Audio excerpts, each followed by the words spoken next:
pelota. Bueno.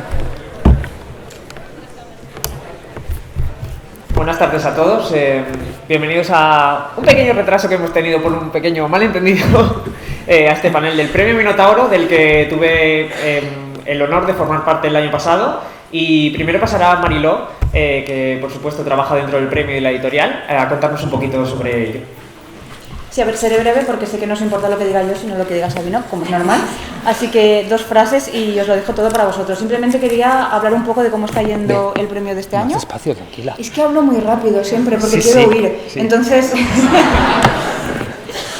Pero bueno, simplemente comentaros que estamos ya con el premio de este año en marcha, que estamos muy contentos porque ha habido mayor participación que el año pasado y esto siempre es buena noticia. Siempre nos quejamos de que tenemos muchos originales en el buzón de proyectos, pero que nos llega mucho menos material al premio y animaos a participar, porque Sabino sabe que es un premio limpio y que al final puede ganar quien sea. A veces ganan autores consagrados, pero a veces también hemos tenido descubrimientos y de hecho es un poco... Doy fe de ello, ¿eh? Tú fuiste un descubrimiento en su momento, con lo cual siempre os animo a participar porque nos gusta descubrir nuevas voces. Sí que nos llama la atención que este año, por primera vez en la historia del premio Minotauro, ha habido más manuscritos presentados de fantasía que de ningún otro género. Siempre tradicionalmente había sido ciencia ficción y aquí tenemos a un representante, pero la fantasía le ha pasado y un poco para mi pena el terror va muy a la zaga porque a mí me gusta mucho el terror. Por favor, presentad también terror, que es muy chulo, también puede ganar. Y nada, también quería deciros que nos alegra mucho poder decir que este año la participación femenina, por lo que hemos podido ver con los autores que nos se han presentado con seudónimo, ha aumentado, poquito, pero va aumentando poco a poco. Y aquí sí que vemos mucho que nos llegan muchísimos manuscritos de autoras al buzón, pero que les da mucho miedo presentarse al premio, que no os dé miedo, que nos gusta leer autoras y ahora mismo en Minotauro somos 3 editoras, con lo cual nos gustaría mucho tener más voces femeninas y os animamos a presentaros. Y por último, simplemente recordaros que veréis que este año cambió el calendario del premio y hemos cambiado también la fecha de entrega del premio. Salieron las bases en febrero y estuvo abierto el periodo de presentación hasta mayo. Entonces el año que viene más o menos tendremos las mismas fechas. Por si estáis trabajando en alguna novela, que sepáis que aproximadamente a finales de febrero sacaremos las bases del año que viene y cerraremos en mayo y a partir de aquí ya un poco cribado y deliberación para dar a conocer el ganador o ganadora en febrero. Y ya está, os he prometido que sería breve y huiría y es lo que pienso hacer, o sea que os dejo con Sabino y con Daniel.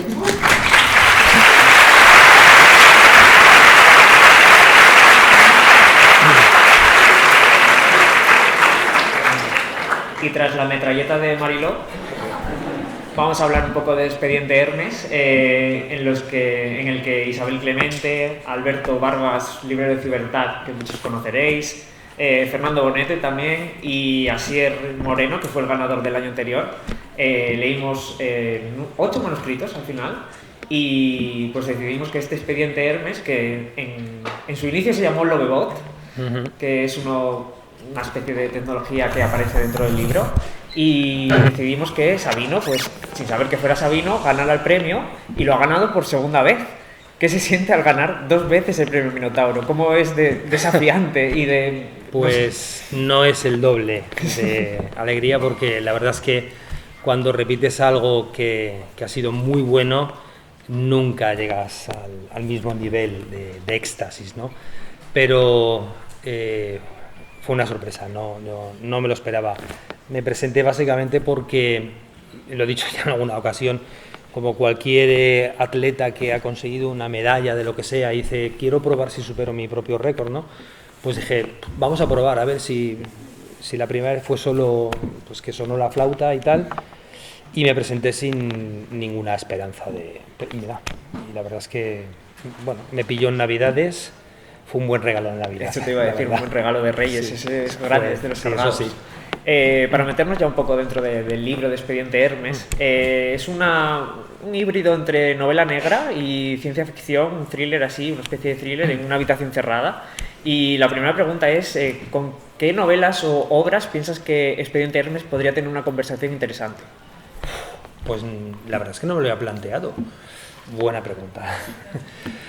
A ver, yo no tengo experiencia en el género negro, he leído muy poco y solo he leído básicamente a Agatha Christie y a Conan Doyle. ¿Por qué? Pues porque no es un género que a mí me interesa especialmente, aunque sí que he visto series de televisión o películas de detectives y estas cosas, ¿no? No es una novela que tenga que ver con el típico rollo del detective que fuma mucho y bebe y lleva sombrero, no es eso. Pero si algún tipo de diálogo, pues obviamente con Agatha Christie. Sería, porque es mi única referencia válida en este mundo, ¿no? Como tú dices, de habitación cerrada siempre. Y lo que a mí me interesa de Agatha Christie particularmente no es el propio desarrollo de la trama y todo esto, sino el dibujo que hace de los personajes y sobre todo de la época en la que ella escribe. Me parece que es una muy buena muestra de la cultura de esa época y de su sociedad, y a mí es lo que me interesa. Por encima de cualquier trama, lo que siempre me interesa son los personajes, lo que le pasa a la gente de la que hablas, ¿no? La trama puede ser importante, pero para mí fundamental es la evolución de los personajes. La novela comienza con una muerte de una influencer muy archifamosa en una especie de crucero estelar, que es un crucero de vacaciones. Y quería preguntarte, porque imagino que esto no fue el germen de la novela, sino ¿cuál fue esa semilla, esa que dijiste tú? Sí. Voy a escribir sobre esto. Pues como suele pasar con cualquier otra historia, yo no sé aquí cuánta gente... A ver, levantad la mano por favor los que escribáis. No, vale, bien. Pues me imagino que no seré el único que cuando se pone a escribir sobre algo no tiene una única idea en mente, ¿no? Yo es verdad que a la hora de escribir siempre tengo como punto de partida algo que a mí me ha llamado la atención en una noticia, una película, una novela, algo que me llama la atención, ¿no? Y para esta historia concretamente, pues sí, había varios puntos que me interesaba tratar. No es la primera vez en la que en una novela abordo el tema de la inteligencia artificial y sus posibilidades, sobre todo en un tiempo en el que ahora mismo mucha gente está asustada pensando que Skynet nos va a devorar o alguna cosa de ese estilo, ¿no? Y el punto de partida fue justamente la interrogación por el alcance o los límites que podrían alcanzar las inteligencias artificiales en el caso, que es una cosa que sí que dejo clara en la novela, de que pudieran tener cuerpo. Entonces, puntos de partida, mira, te puedo decir, por supuesto Blade Runner, por supuesto Battlestar Galactica, las novelas de Agatha Christie. Me han dicho también que hay algo de Asimov. Sí, hay un punto de Asimov. A Asimov le interesa mucho la robótica, no es el único, hay muchos autores que han tratado el tema de la robótica muy bien tratado, ¿no? Y esos serían los puntos principales, ¿no? El tema del que sea una novela de género negro o policíaco es completamente circunstancial, no era la intención. Me pareció cuando me puse a escribir que era una buena forma de introducir el tema, que básicamente es cómo se relaciona un ser humano con una máquina que es tan parecida a los humanos, que sabiendo que es una máquina, ¿en qué lugar nos deja? Es decir, si las máquinas llegan a ser tan perfectas en su forma de ser para parecer humanos, ¿cómo definimos lo humano a partir de ese momento?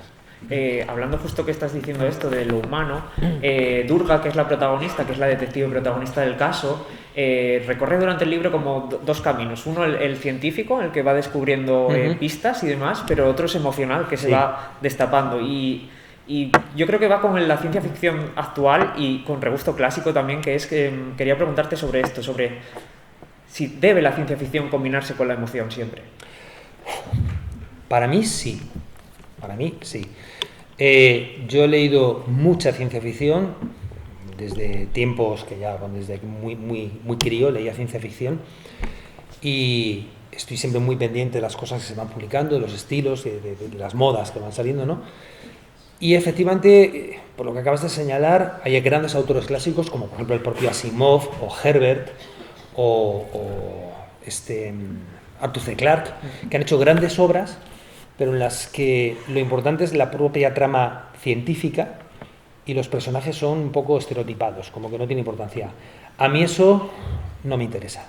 A mí lo que me interesa es, esto tengo un amigo escritor, se llama Luis Albago, que me lo dijo una vez en una presentación y me gustó mucho lo que dijo. Decía, las novelas de Sabino tratan sobre naves espaciales, cosas que pasan de ciencia, porque es verdad que hay mucha ciencia. La primera vez que gané el premio Minotauro era una novela que trataba sobre agujeros negros.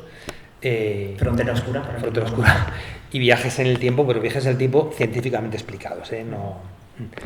Y este hombre decía, lo que él cuenta puede ocurrir... ¿Cuál es el pueblo más cercano a Avilés? Pues, vale, veo que no hay mucha gente de Avilés por aquí, ¿no? Bueno, pues decía, es como si en vez de transcurrir una nave espacial podría transcurrir la luz, o sea, ahí al lado, porque como va de personajes a los que les pasan cosas, para mí el contexto es importante por la ciencia ficción, pero me interesa menos que el desarrollo de los personajes. Entonces, para mí, la parte, y no digo emocional, el plan ese ñoño, no, el plan de afectos, temores, malos rollos, buenos rollos, eso es lo que me interesa a mí contar en las novelas. Te he escuchado alguna vez decir, y ahora estás hablando sobre esto, además sobre esta construcción, y en la trama hay como, no uno ni dos, sino que hay unos cuantos giros que tienen que estar engarzados, y te escuché decir cuando entregamos el premio en la ceremonia que eras escritor jardinero y no eras escritor arquitecto. Sí, sí. Y quería saber cómo se concebía esto. Qué duro es el trabajo de edición en este caso, ¿por qué? Pregunta, Merrill, ¿estás por ahí? Ahí. Bien. La idea me la dio que el señor, ¿eh? Bueno, sí, no es suya, pero la conocí por él, ¿vale? Me gusta ese concepto, ¿no? De lo de tipo de escritor. Yo, cada cual, y aquí con todos los que habéis levantado la mano que escribís, seguro que cada uno tiene su método, pero yo no soy de los que escribe partiendo de escaletas, guiones. Yo no tengo un capítulo programado sabiendo cómo empieza y cómo acaba, no tengo ni idea de eso. Yo soy jardinero en ese sentido de que plantas una idea y a ver por dónde sale. Tiene un problema, esto lo digo para los que escribís y estáis empezando y tenéis interés en avanzar. Escribir de esta forma tiene muchos peligros, porque te pierdes muy fácilmente. Y cuando te pierdes no queda más remedio que desandar, tirar. Es muy difícil para un escritor, y esto creo que lo sabéis, muy difícil borrar trozos, textos, tirar, empezar de cero. Es muy difícil, nos enamoramos de lo que escribimos, pero como las malas hierbas, si no funciona, vuelve atrás. Y sí, yo escribo de esa forma, es la única que me sale bien porque me gusta ver, a mí me gusta, y creo que si hay algo que me caracteriza a la hora de escribir es que me sorprendo a mí mismo por lo que escribo, o sea que de repente digo, ostras, pues ¿cómo se me ha ocurrido? Pues no lo sé, ha ocurrido, simplemente ha ocurrido. Pero luego hay que cuadrarlo. Ostras, es que lo más difícil de escribir una novela no es escribir una novela, es la corrección. 1, 2, 3, 10, 20, 30 veces. Repasar, revisar, corregir, ajustar, quitar, podar. Es la parte más difícil. Hay que ajustarlo. Si escribes de esta forma, luego tienes que repasar mucho. Es un trabajo duro. Sí.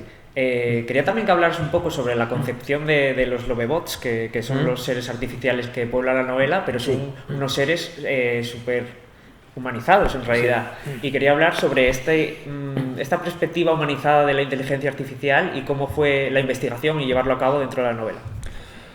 A ver, yo, no solo para el tema de los robots, para cualquier otra cosa, cuando yo escribo, otro, digamos, consejo, de eso, aviso a navegantes, es fundamental, por lo menos en mi forma de entender la escritura, es fundamental la documentación, el respeto al lector. Es decir, hay gente que escribe sin importarle si lo que escribe es verosímil o no. Y a mí me parece que hay que tener mucho cuidado con la gente que te lee porque se merecen tu respeto.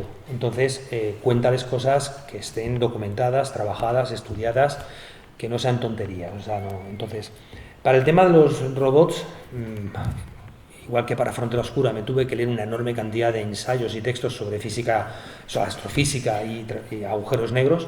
Para esto tuve que documentarme mucho con el tema de la inteligencia artificial. Tengo asesores, siempre tengo asesores. Tengo 2 físicos de cabecera, uno experto en agujeros negros y otro experto en informática. Entonces, las ideas que yo tenía las contrastaba con ellos. Entonces ellos me decían, mira, eso es buena idea, es plausible, está bien, sigue por ahí. No, esto así no, esto no es creíble, así no funcionan las cosas. Tenemos muchos tópicos a la hora de escribir sobre robots, por ejemplo, ¿no? Debido a la ciencia ficción clásica. Entonces conviene estudiar un poco. Para estos robots me documenté mucho. Es verdad que me invento una tecnología, obviamente que no existe, por eso es ciencia ficción, pero que, bueno, podría existir algún día, ¿no? Un tipo de sustancia que parezca carne humana y sea capaz de adquirir esa forma humana, ¿no? Pero para mí es muy importante la idea de que si la inteligencia artificial algún día llega a tener alguna posibilidad de parecerse realmente a nosotros, sin duda tiene que ser con un cuerpo. Sin cuerpo, creo que no podría ser posible eso. Recuerdo cuando estábamos debatiendo sobre las novelas, en la primera ronda, cuando hablábamos de ellas, que Fernando Bonete reflejó muy claro que toda la novela tenía un regusto clásico en el aspecto filosófico quizás, en abordar lo humano frente a lo artificial, y quería saber tu perspectiva desde el punto de vista formativo de psicólogo que eres, cómo es ese abordaje de los personajes, tanto de los artificiales como de los humanos, y si había algún tipo de distinción cuando estabas creando a Hermes o cuando estabas creando a Durga, y cómo fue construirlos. Bueno, pues también es otra muy, muy buena pregunta. A ver, yo a la hora de escribir personajes tengo una ventaja, efectivamente. Llevo muchos años trabajando como psicoanalista, lo cual me ha permitido conocer a mucha gente, pacientes, y no solo por mí, sino por otros casos de colegas, ¿no? en nuestros congresos y todo eso. Y lógicamente me parece que un escritor tiene que aprovecharse de sus herramientas y de aquello que es su forma de hacer su trabajo. O sea, si eres herrero, por ejemplo, pues me parece genial que hagas una historia de fantasía donde cuentes cómo se hace una espada de verdad, no te lo inventes. Yo me he aprovechado de eso para desarrollar mis personajes. No me cuesta mucho precisamente porque ya tengo experiencia a la hora de conocer gente, ¿no? Para una inteligencia, para un cuerpo y un ser artificial como el robot Hermes, la cosa ya era un poco más complicada, porque para Durga digamos que es relativamente fácil, es una persona con sus problemas. Me tomé la molestia de hacer un personaje que ya tenía 50 añitos, que no se trata de ninguna adolescente. Estamos ya hartos de ver películas con gente siempre muy joven y perfecta físicamente. Pues no, esta es una señora a la que duelen las rodillas cuando se agacha, ¿vale? Aunque está en buena forma física por su trabajo, pero bueno, ya tiene su edad. Y bueno, era, digamos, relativamente fácil diseñar un personaje creíble, ¿no? Para el robot me costó más porque, ¿cómo es un robot? Entonces, tiré mucho de la ciencia ficción clásica, por ejemplo, de una novela llamada Gabriel, que no sé si te suena, Gabriel. Es una novela de Domingo Santos, en la que aborda justamente el tema de la robótica, igual que Asimov en otros casos, ¿no? Pero su visión de la robótica a mí me gustó mucho cuando leí hace ya muchos años, y fue una inspiración. Por supuesto hay otras, Battlestar Galactica y Blade Runner, aunque allí son humanos, ¿vale? Pero la parte de Battlestar Galactica tiene un poco más de robot, ¿no? Fue un poco más complicado, pero bueno, no estoy muy seguro, sinceramente, no estoy muy seguro de haberlo hecho bien. O sea, yo diseñé un personaje que me parecía verosímil. Como jurado diré que sí. Bien, vale, pero yo es verdad que cuando lo terminé, pues digo, pues yo creo que es plausible todo esto. Con los humanos era fácil, con los no humanos no era tan fácil, claro. Hubo otra cosa que nos gustó en el jurado cuando debatíamos, que era que, aparte de los capítulos cortos, que esa facilidad ahora que nos cuesta sobre todo concentrarnos mucho tiempo, leer mucho tiempo seguido, que necesitamos estímulos y demás, era que esos capítulos cortos eran como microcapítulos dentro de la misma novela y funcionaban además como estilo cliffhanger. Al final estaban como concatenados de alguna forma para obligarte ha habido un giro, voy a seguir. Y quería preguntarte por ese tipo de escritura más veloz o esa consecución de ritmo que se consigue en la escritura, y si es una tendencia en este siglo XXI ahora mismo a nivel de escritura. Perdón. No lo tenía pensado, Daniel, esto no lo tenía pensado. Digamos que, a ver, cuando te pones a escribir, a los que escribimos tipo jardinero, ¿vale?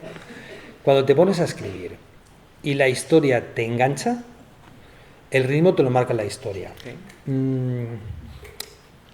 A ver, esto es difícil de explicarlo, ¿no? Pero creo que a la hora de escribir, uno de los elementos fundamentales es que seas humilde con respecto a ti. O sea, reconoce, esto se me da bien, esto me ha salido peor. No te enamores de ti mismo, o sea, sé humilde. Esto está muy bien, esto es una porquería.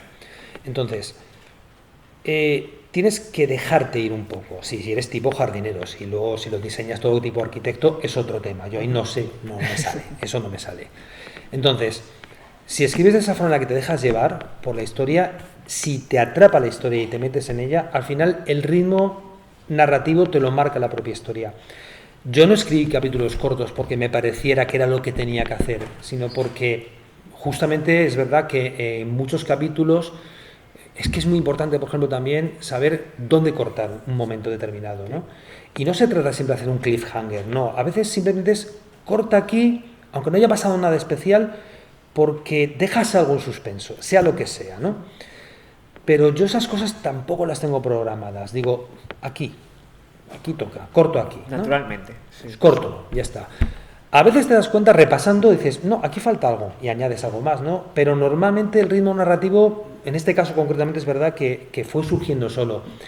Y es verdad, y esto me lo habéis dicho mucha gente con eso, son capítulos cortos, y luego lo pensé y dije, pues yo nunca no había dado cuenta de que eran capítulos. Es verdad, ¿sí? Veo que son capítulos que se leen muy rápidamente. No es para nada influencia de TikTok ni del scroll de los teléfonos, no, sencillamente me pareció que era naturalmente la forma de hacerlo. Estaba sin programar eso. Y hay algo curioso también en el libro que, aparte de que aparezca un mapa al principio, pero nosotros lo leímos sin mapa en su momento. Claro. Y era si en tu cabeza tenías ese mapa, porque se ve visualmente esos corredores y lo tenías ya dibujado. Lo tenía. ¿Y cómo fue luego llevarlo a la vida y plasmarlo y hacerlo bonito? De hecho, el dibujo de la nave que aparece en la novela está hecho además, el artista gráfico que lo hizo a partir de los bocetos que yo le mandé. Bueno, está mal decirlo, pero a mí se me da bastante bien dibujar, o sea, me he dibujado mucho. De niño hacía mis propios cómics hasta que me aburría de repetir escenas y lo dejé, era más fácil escribir.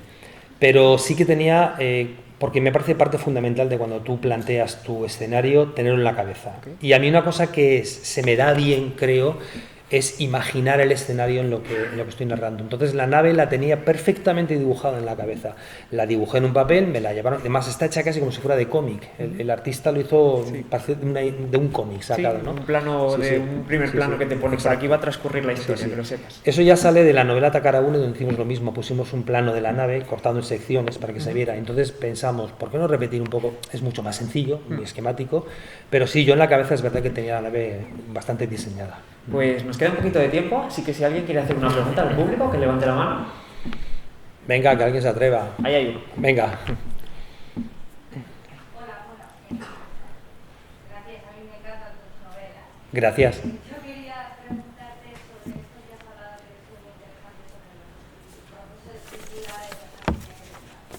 Es un poco un consejo a los más de los que escribimos de esa forma, tan bueno, que sale. Sí. Sí. ¿Cómo te motivas a hacer ese trabajo? Porque a mí me parece Disciplina. Y cuando te sale otra cosa y quieres A ver, igual que he dicho. Sí. A ver, mira, te voy a decir una cosa. Sí, yo te entiendo perfectamente porque eso me pasa. Yo os digo una cosa, cuando escribes tipo jardinero y te dejas llevar por la historia, a veces te das cuenta de que estás añadiendo elementos, estás dándole vueltas como la comida en la boca que no te quieres tragar. Como los niños ¿vale? Cuando eso pasa, escúpelo. Ve marcha atrás.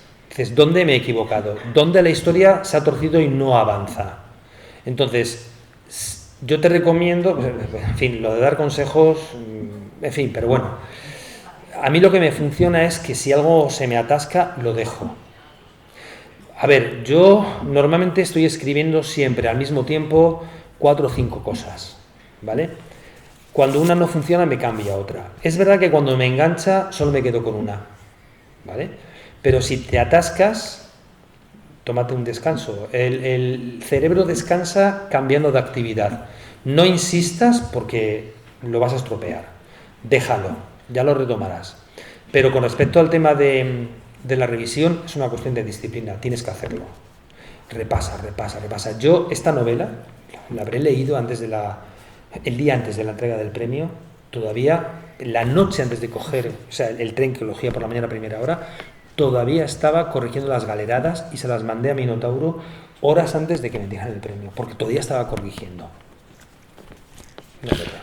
Pues esto se acaba aquí. Como dice Asier Moreno, dijo en el blurb de esta edición, y lo voy a leer para que no decir palabras de su boca que no son. Si queréis una novela con una trama trepidante, una protagonista inolvidable, profundas reflexiones sobre los peligros de la intimidad artificial, un conflicto político y una historia de amor, Expediente Hermes es para vosotros. Gracias Bueno, a todos por venir. lee tú también la tuya, ¿no? No, ¿Tienes? la mía no la dejo aquí ahora mismo. Compráis el libro y la leéis que está dentro. Bueno, yo sí, lo que sí que voy a hacer es hacerme... Me voy a hacer